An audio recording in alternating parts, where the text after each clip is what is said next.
9h10, bienvenue si vous nous rejoignez sur le plateau d'I24, c'est votre journal du matin et je suis sur ce plateau avec Laurent Hatchwell. Bonjour Laurent, vous êtes économiste et on va détailler le plan contre le chômage publié par François Hollande hier. Julien, avec vous, on va parler de l'aspect plus politique et cette impression finalement hier que François Hollande jouait son va-tout. Oui, absolument, on l'a entendu un peu plus tôt dans ce journal, cette fameuse déclaration de 2014 dans laquelle il s'engageait à ne pas se présenter en 2017 si le chômage ne baissait pas. Je vous rappelle qu'en juillet dernier, il avait affirmé qu'en 2016 on verrait le chômage baisser. Ce n'est toujours pas le cas. Donc il est dans un sérieux pétrin, François Hollande, avant 2017. C'est sa première difficulté, notamment du fait qu'il en avait fait un engagement.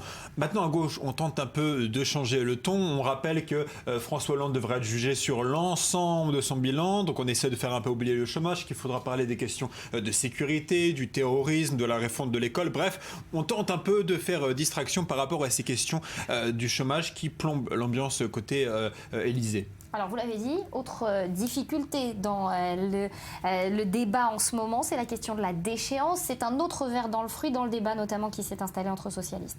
Oui, absolument, parce que François Hollande maintenant commence à avoir des problèmes avec sa propre aile gauche. Enfin maintenant, c'est un vieux conflit entre François Hollande et son aile gauche, mais là, c'est sur la question de la déchéance que ça pose problème. Alors je vous rappelle un petit peu la mesure. François Hollande propose que les binationaux, c'est-à-dire les Français qui ont une autre nationalité et qui seraient complices ou fautifs d'actes terroristes, perdraient leur nationalité française. À gauche de la gauche, pourquoi ça ne passe pas ? Eh bien parce qu'on estime qu'on crée deux catégories de Français. Ceux qui sont uniquement français et ceux qui sont français et autre chose, belge, israélien, marocain, américain, peu importe. Donc ça on n'apprécie pas. Le problème, c'est qu'en fait, pourquoi est-ce qu'il y a cette distinction ? C'est parce que selon le droit international, on ne peut pas créer des apatrides. C'est-à-dire que quelqu'un qui n'a que la nationalité française ne peut pas se voir retirer la nationalité française. Le PS se déchire sur la question. Regardez, ils se sont réunis à Solferino hier pour tenter d'obtenir une décision commune.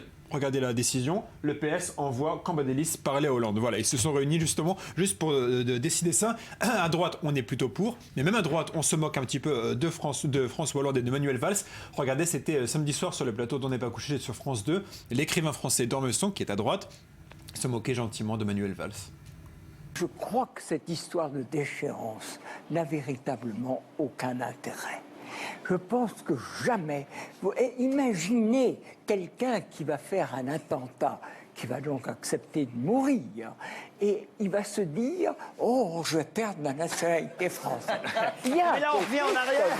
C'est ce que j'ai dit. Il y a un côté comique.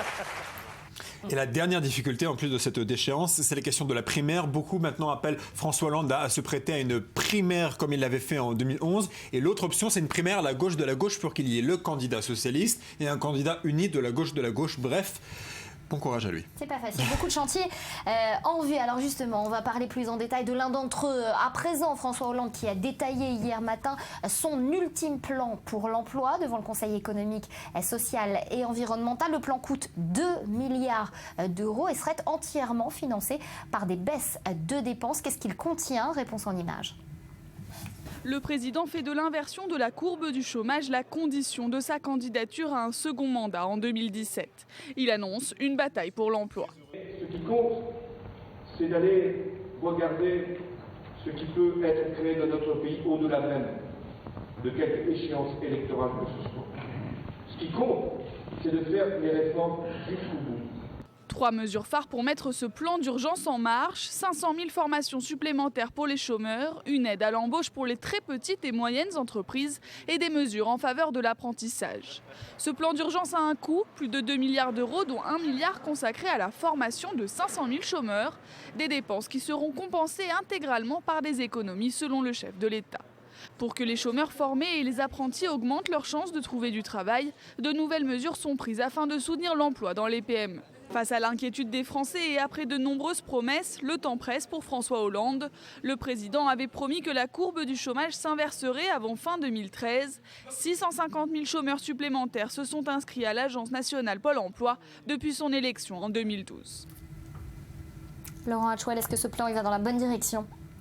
Alors il y a 2 points dans ce plan. Le premier point, c'est un peu une confirmation du virage libéral qu'avait pris François Hollande avec le CICE, donc une baisse des charges pour les bas salaires de 1 à 1,3 fois le SMIC. Ça, c'est une bonne chose, c'est ce dont la France a besoin, baisser les charges sur les petits salaires pour permettre aux entreprises, aux PME d'embaucher à moindre coût sans payer des charges, d'être plus dynamique et d'embaucher. Alors, il propose de faire ça sous forme d'une prime de 2 000 €, ce qui lui permet de ne pas passer par le Parlement et de faire appliquer cette réforme tout de suite.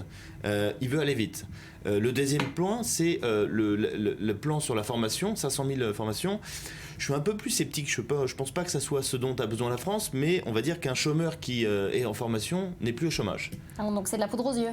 C'est pour faire baisser les statistiques de façon technique. C'est une bonne chose à faire, mais on peut dire que techniquement, il se peut que le chômage baisse grâce un peu à cet artifice. Donc un premier point qui est intéressant, la baisse des charges. On peut déplorer qu'il n'aille pas plus loin, des charges pas de 1,3 fois le SMIC, mais à 2 fois le SMIC, pour encore une fois encourager les PME à embaucher. Et deux, la formation, je suis un peu plus sceptique. Je pense que... Voilà, bilan en demi-teinte pour ce plan proposé par François Hollande. On va passer à un autre aspect à présent de la politique et de l'économie israélienne avec un peu de diplomatie. Dror, c'est vous qui allez nous en parler puisque Benjamin Netanyahou a rencontré hier la ministre indienne des Affaires étrangères. Ils ont discuté de la coopération bilatérale dans un grand nombre de sujets. La sécurité, Internet, la science, la technologie, la recherche et l'innovation, l'agriculture et l'eau. C'est finalement une façon pour Israël de se chercher de nouvelles alliances, de nouvelles collaborations. Alors, un mot d'économie, mais rassurez-vous, ce sera le seul mot, parce que c'est vraiment pas mon domaine. Les exportations israéliennes vers l'Asie ont triplé au cours de la dernière décennie. Donc, c'est dire effectivement l'importance de l'Asie pour les exportateurs israéliens. Et quand il y a économie, il y a forcément politique. Et les responsables israéliens, les dirigeants israéliens le disent tout à fait et clairement. Nous sommes à la recherche de nouveaux partenaires diplomatiques, étant donné les critiques de plus en plus acerbes formulées par les Européens, par les Américains. On en a vu deux excellents exemples en début de journal, Nathalie, avec la décision européenne d'établir une distinction plus nette encore entre Israël et les territoires de Cisjordanie, et puis les propos très critiques de l'ambassadeur américain en Israël. Et je rappelle par exemple que Naftali Bennett, aujourd'hui ministre de l'Éducation, et dans le précédent gouvernement ministre de l'Économie précisément, lorsqu'il tentait de trouver des affaires en Chine, disait ce qu'il y a de formidable avec les Chinois, c'est qu'ils ne s'intéressent pas du tout à la question du processus de paix des Palestiniens, mais aux nouvelles technologies et aux innovations israéliennes. Alors Laurent, il y a la politique qui s'immisce un peu dans les relations économiques avec le continent asiatique. Oui, exactement. L'Union européenne reste quand même le premier partenaire commercial d'Israël. Maintenant, on sait depuis quelques années, mais ça date d'avant, puisque Ben Gurion avait écrit un livre sur la Chine. On sait que l'Israël se tourne vers l'Est, vers les pays asiatiques, et dont l'Inde. Pour rappel, la première visite d'un chef d'État indien s'est faite il y a quelques mois, il y a 3 mois à peu près, en Israël. Les échanges commerciaux se développent. Les Indiens, mais aussi les Chinois, sont très friands de la Startup Nation. Comment on forme les jeunes ici. Donc on construit des écoles là-bas, et ils viennent investir, mais ils viennent aussi prendre un peu le savoir-faire et le savoir-faire israélien dans ce domaine des high-tech. Je reviens un peu sur l'importance de l'économie. C'est important. C'est pas le seul facteur malheureusement, et Israël en fait les frais avec l'Union européenne. Mais c'est quand même l'un des nerfs de la guerre. Merci beaucoup à vous deux d'avoir été en notre compagnie. On va passer à présent à l'essentiel de l'actualité en bref et en images. La photographe franco-marocaine Leila Alaoui, qui avait été grièvement blessée dans l'attentat de Ouagadougou, est décédée hier soir. Elle avait été blessée par balle alors qu'elle se trouvait à la terrasse du café qui a été pris pour cible au Burkina Faso.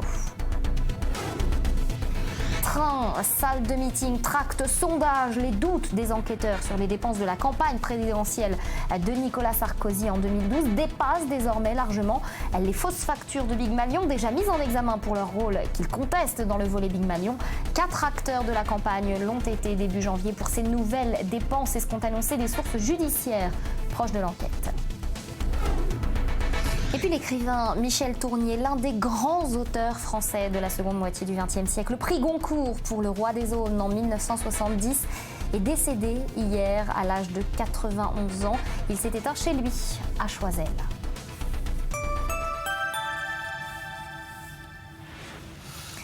l'ombre des cours de tennis, la presse britannique affirme qu'un scandale de grande ampleur sur des paris truqués éclabousse les meilleurs joueurs de tennis du monde, sans toutefois citer de nom. On fait le point en images avec Gabriel Nola, on en reparle juste après.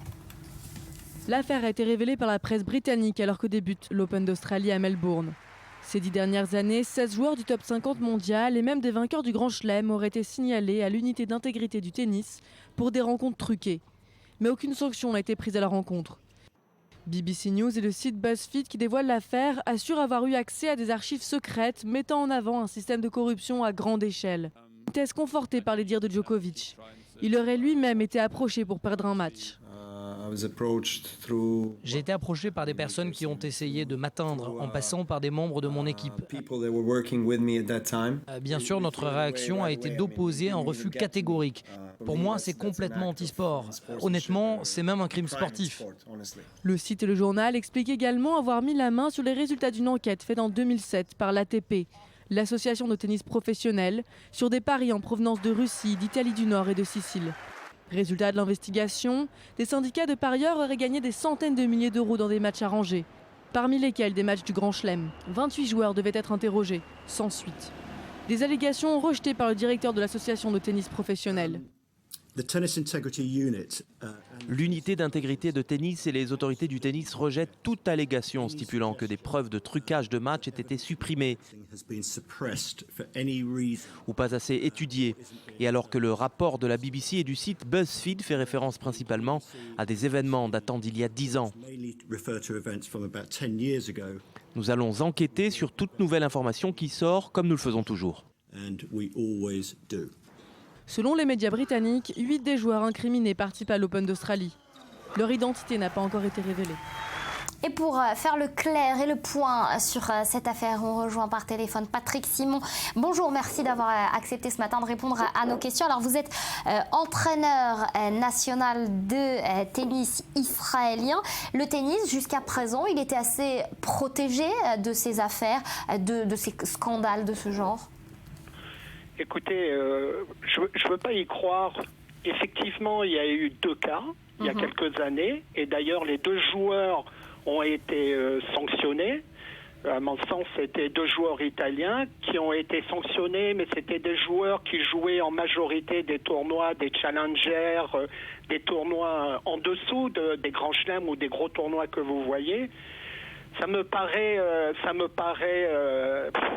trop fort parce que quand même on a affaire à des joueurs qui gagnent énormément d'argent, aller s'amuser à ça, je veux pas y croire. Voilà. Alors donc, est-ce que vous avez dans la profession, j'imagine qu'il y a des noms déjà qui circulent, est-ce que vous avez connaissance de certains noms, de certaines personnalités du monde du tennis desquelles il pourrait s'agir?